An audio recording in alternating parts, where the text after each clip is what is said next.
Saya percaya setiap penderitaan, tekanan, cobaan, masalah, dan penderitaan hidup yang kita alami tidak akan melampaui kekuatan kita. Karena Tuhan itu setia. Tuhan tidak akan pernah mengizinkan kita dicobai melampaui kekuatan kita. Amin. Dan janji firman Tuhan, Dia akan pasti memberikan kita jalan keluar. Kita baca sama-sama dalam 1 Korintus 10 ayat yang 13. Pencobaan-pencobaan yang kamu alami ialah pencobaan-pencobaan biasa yang tidak melebihi kekuatan manusia. Sebab Allah setia, dan karena itu Ia tidak akan membiarkan kamu dicobai melampaui kekuatanmu. Pada waktu kamu dicobai, Ia akan memberikan kepadamu jalan keluar, sehingga kamu dapat menanggungnya. Percayakah Anda bahwa Tuhan itu setia?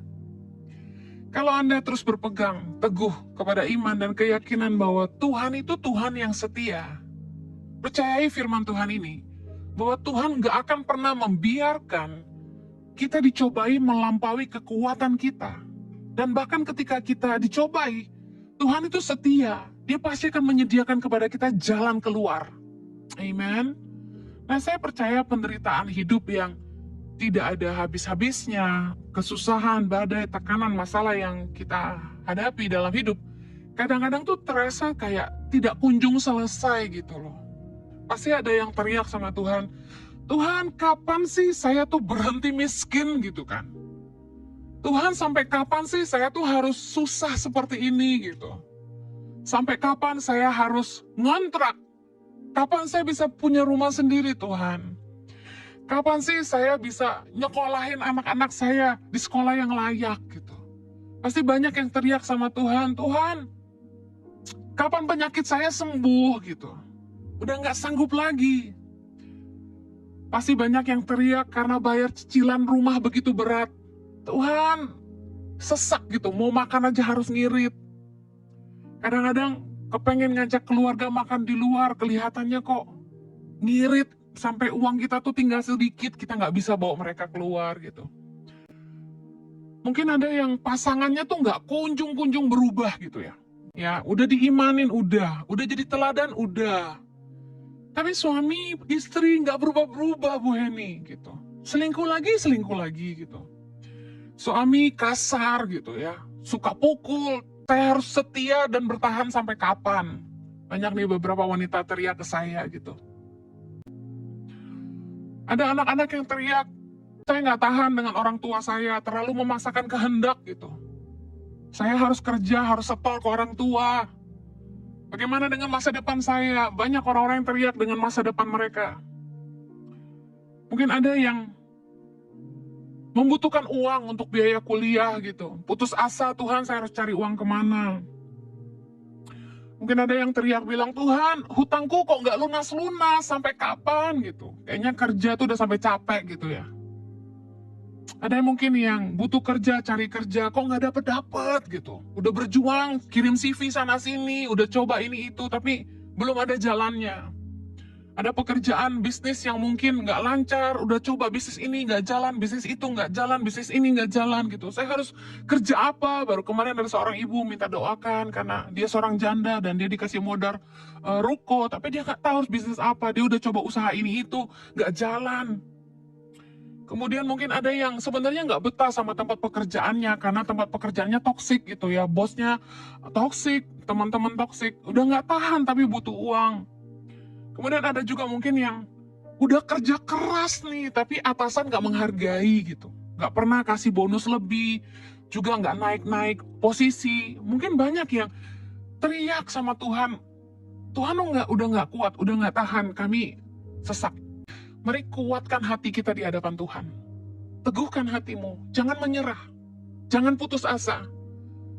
Saya sering kali bilang gini, waktu saya stres, saya bilang gini, this too shall pass. Badai pasti berlalu.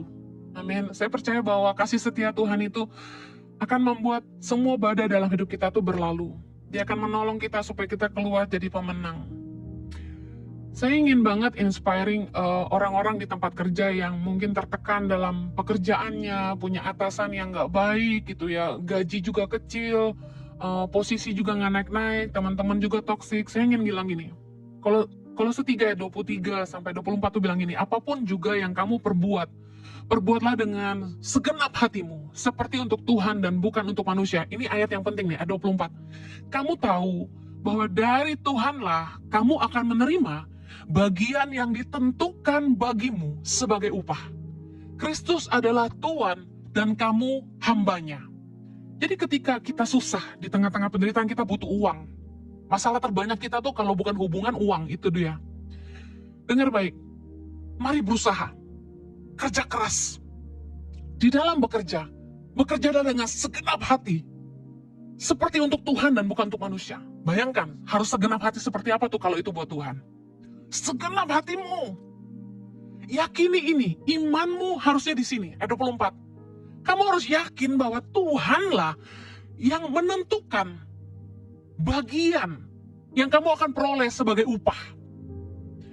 Kita harus meyakini bahwa bukan manusia yang menentukan upah kita. Yang menentukan upah kita itu Tuhan.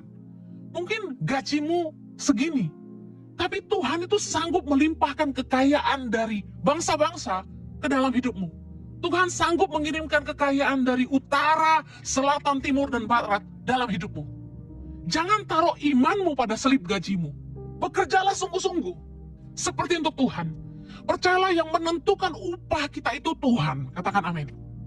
Saya berdoa agar setiap Anda tidak hanya berdoa tapi berusaha. Cari jalan keluar. Saya percaya Tuhan tuh taruh hikmat dalam hati kita. Untuk apa yang kita harus lakukan untuk menyelesaikan masalah.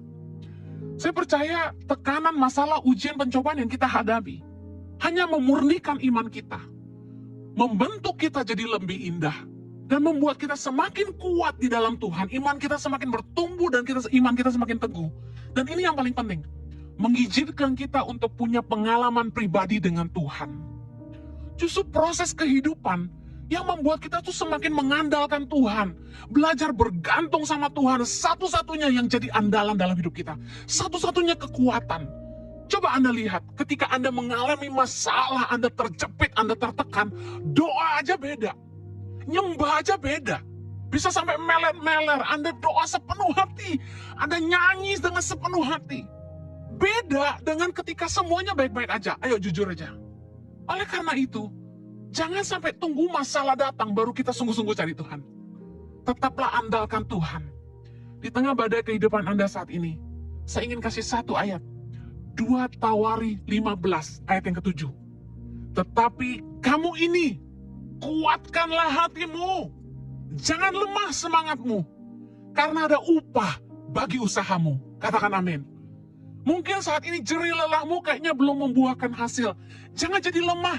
Jangan putus asa. Jangan menyerah. Jangan hilang semangat. Percayalah, ada upah bagi usahamu. Apapun kesulitanmu hari ini, pegang firman Tuhan. Orang yang menabur dengan mencucurkan air mata pasti menuai dengan sorak-sorai. Ayat penutup dari saya, Mazmur 126 ayat 5. Orang-orang yang menabur dengan mencucurkan air mata akan menuai dengan sorak-sorai. Orang yang berjalan maju dengan menangis sambil menabur benih pasti pulang dengan sorak-sorai sambil membawa berkas-berkasnya.